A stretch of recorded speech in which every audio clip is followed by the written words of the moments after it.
Welcome to another Mindful Monday conversation. I am so glad that you are able to join me today, even as we just do a little wrap up of the conversations we have had on family. As you know, Mindful Monday conversations are designed to help you build relationships that help you thrive. We have just wrapped up our conversation around how our family foundations affect who we are, and we talked about how our parents parented us affects how we show up in the various areas of our life. And when we began the introduction to this conversation, we talked about the importance of identifying what are some of the memories from your childhood, what are some of the experiences, even from your teenage years, that shaped the way you look at your life. What are those significant things? Now, they don't have to be really deep, sad things.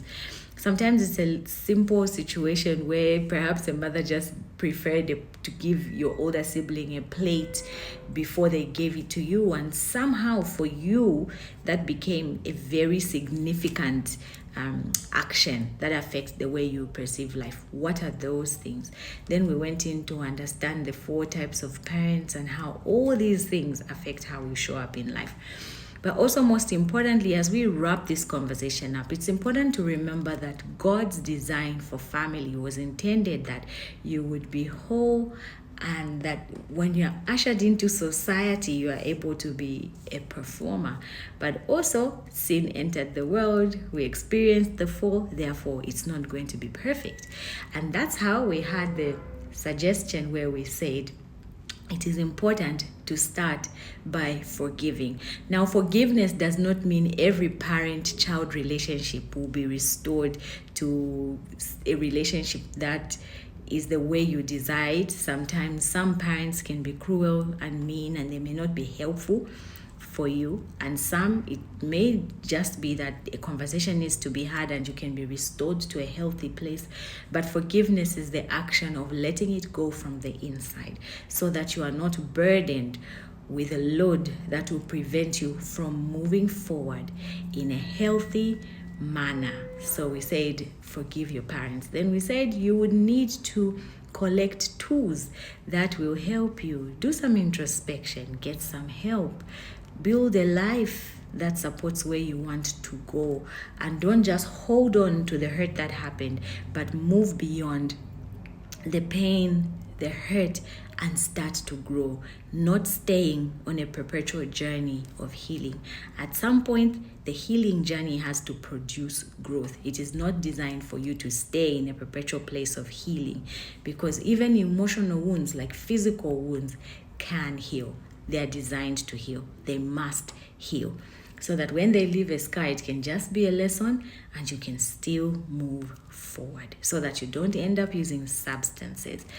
So those are some of the tools. So we see, even in the context of the Bible, that once sin entered the world, even the family as we know it started to face a lot of trouble. We see in Genesis where God said, let us create man in our image. He created them male and female. Then he gave them the cultural mandate: go into the world, multiply, fill it up, have dominion, have rulership over the birds of the air and the fish of the sea, and all that kind of stuff, where he gives you a mandate in your home. Then we also see in Ephesians 5 where he gives rules, laws for how a family will be conducted. Husband is to love the wife sacrificially, wife is to submit wholeheartedly, children are to obey, parents are not to exasperate their children into anger, right?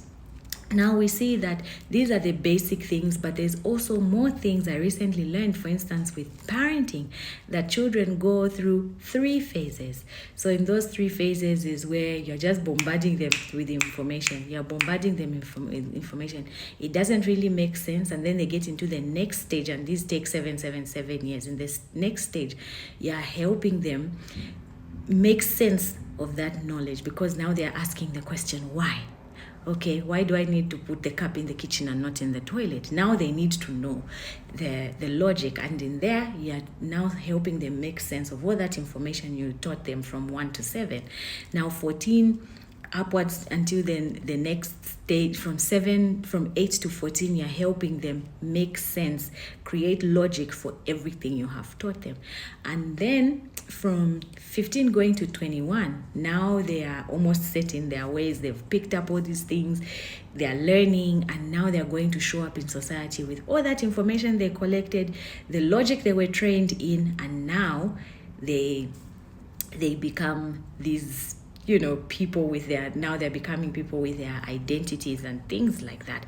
So at each different stage of parenting calls for different stages and styles of how parents should show up, and all of us have gone through those different stages, and now we realize that maybe some things didn't happen correctly, and we have to change the information we received. We have to change the logic behind it so that we can help how we show up better in life. And showing up better in life means going back to those tools. Now, that said, we said God's intention for family should be a place where children grow up in a way that is beneficial to them.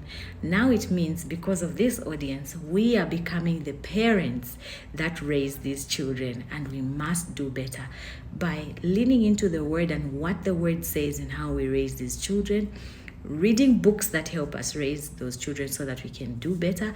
I know we are in a world where we are doing a lot of work, we're showing up to business things and other times, but to not forget to neglect the children in our own homes. It's not just children that are yours biologically, but the children you have chosen to foster, whatever that looks like, whether it's formally through the system or it is a child you brought into your home through a relative.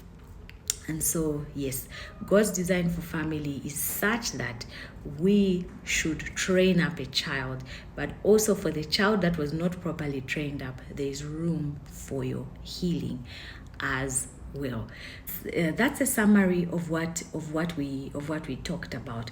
Whether you're an adult who got broken in the different stages, remember that God has grace for your healing, and He's ready and able to meet you where you are and heal you where you are. And for the mother who is trying and struggling, God is there for you. For the father who is trying and struggling, God is there for you. If you have made mistakes, there's grace for that too. The most important thing is, wherever you are on this journey, whether you feel ill-equipped or you are equipped, be encouraged that there is hope. Whether it is for your healing or for your teaching, there is hope. And family is designed to be the place where you first learn about how you're going to interact with people in society. What are your friendships supposed to be like?